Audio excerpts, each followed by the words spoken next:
Retrouvez Work in Progress au cœur de Smart Job en partenariat avec Welcome to the Jungle.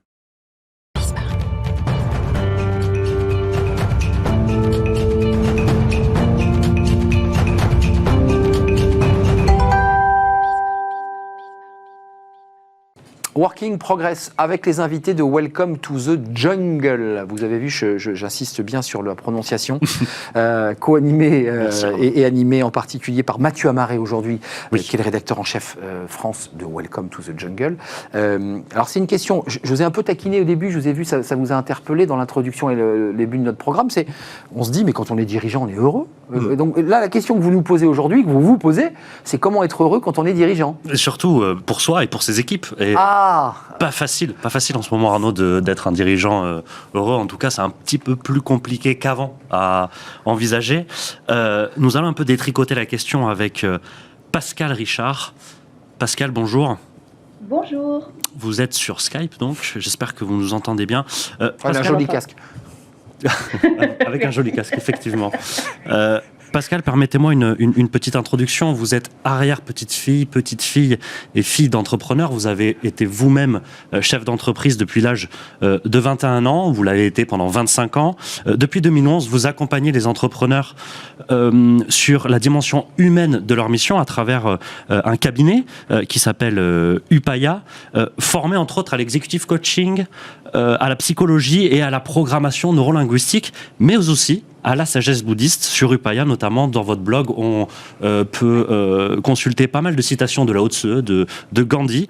Et vous venez de publier un ouvrage qui nous intéresse particulièrement dans le thème de l'émission aujourd'hui, Être un dirigeant heureux, prendre soin de soi et de ses collaborateurs. Alors, Arnaud me charriait un petit peu dans l'introduction en disant un entrepreneur est forcément heureux, mais je disais aussi que c'était un peu compliqué de l'envisager dans cette année 2020 plein d'incertitudes, où on voit beaucoup d'entrepreneurs avec des souffrances invisibles.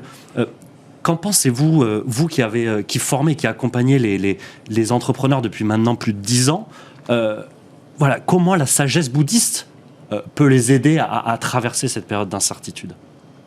Alors vous avez raison, lorsque nous sommes submergés par les difficultés, par les doutes, avec en plus actuellement un manque de visibilité sur l'avenir, il peut être compliqué de se sentir heureux, qu'on soit dirigeant ou qu'on soit un être humain lambda.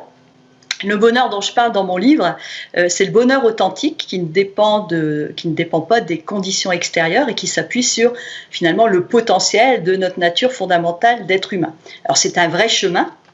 Et pour revenir à la situation concrète, néanmoins, situation que nous traversons actuellement, la sagesse bouddhiste propose des outils pratiques que les dirigeants d'entreprise peuvent tous utiliser au quotidien pour avancer en confiance dans cette incertitude. Le premier niveau, c'est l'outil du lâcher-prise.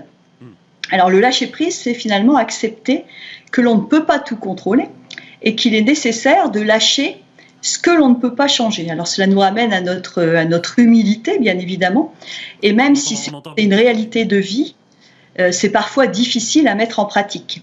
Alors il est important de ne pas confondre le lâcher-prise avec le laxisme ou avec la passivité, et le lâcher-prise, ça n'est pas non plus se résigner. Le lâcher-prise, au contraire, va nous permettre d'utiliser notre lucidité pour voir, dans une situation donnée, ce sur quoi on peut agir et ce que l'on doit accepter tel quel. Pour un dirigeant en particulier, ça va lui permettre d'être au cœur de l'essentiel, de mobiliser son énergie au bon endroit pour vraiment être efficient. Ça permet également de ne pas perdre son temps sur ce qui n'est pas sous notre contrôle.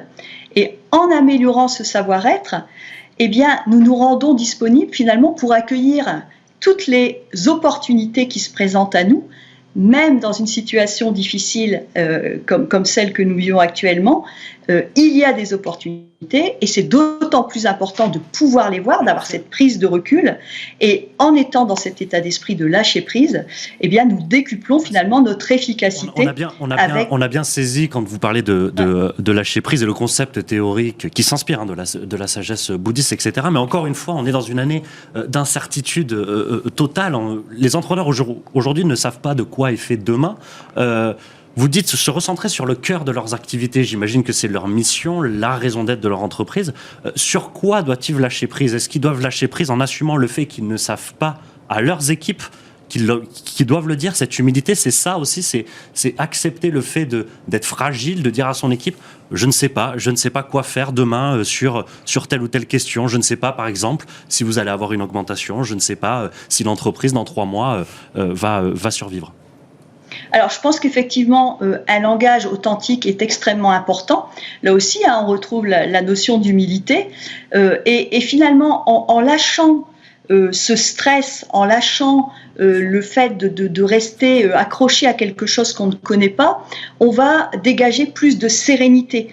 On va être aussi, en tant que dirigeant, être capable de réfléchir plus sereinement, de prendre du recul, de prendre des bonnes décisions et d'identifier ce qu'on peut faire ici et maintenant. Pascal, excusez-moi, juste une question. J'entends bien et c'est vraiment fondamental ce que vous dites sur ce lâcher-prise. Est-ce qu'il n'y a pas un paradoxe entre être chef d'entreprise, c'est-à-dire conquérir des parts de marché, c'est-à-dire réussir, ça veut dire devenir le meilleur, et en même temps, j'ai envie de dire, lâcher prise et être dans l'humilité. Est-ce que c'est pas paradoxal? Est-ce que quand on est un dirigeant, on n'est pas dans une posture de combattant, de guerrier? Est-ce qu'il n'y a pas une difficulté à marier ces deux données-là, en fait?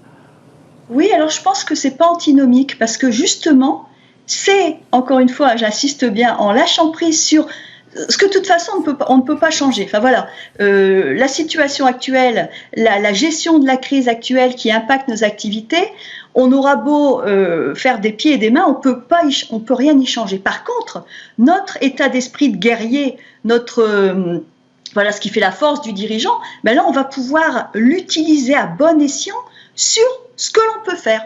Et ce que l'on peut faire, c'est peut-être regarder notre entreprise différemment, c'est peut-être réinventer notre manière de travailler, c'est peut-être aussi profiter pour mettre en place plus de cohésion, plus de solidarité au sein de l'entreprise pour garder nos collaborateurs motivés, engagés, et avec ça, finalement, développer de la créativité et trouver de nouvelles idées pour dépasser ces obstacles. Vous parlez, Pascal, notamment dans le livre de management altruiste.